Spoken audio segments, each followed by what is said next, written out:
Hi, this is Brad Linder with Liliputing, and what we're looking at here is a device that looks like a tablet, but it's actually a phone with an enormous screen. It's the Hisense X1, which has a 6.8-inch Full HD 1920 by 1080 pixel display. It's got 4G LTE support. It's got a Qualcomm Snapdragon 800 quad-core processor, Android 4.3, 2 gigs of RAM, 16 gigs of storage, and you can see that it works pretty well as a media player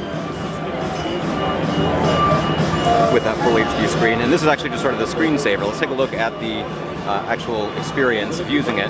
As you might expect from something with a Snapdragon 800, it's pretty responsive, and surprisingly for a device on the show floor, I actually got internet working here, so I was able to test out the web browser, and it works pretty nicely too. Pretty wide range of applications, and we've got front-facing speakers here at the top and at the bottom. Nice build quality. The volume and power buttons are actually more towards the middle of the phone, which makes sense because it's so large that you don't necessarily want to have to reach all the way up to do it, but it's still kind of difficult to hold in one hand. So if you actually wanted to use a device like this as a phone, there are actually a range of accessories, including these sort of little Bluetooth consoles or headsets that you can use. So you can keep this in your bag and make phone calls using the little super thin Bluetooth accessory.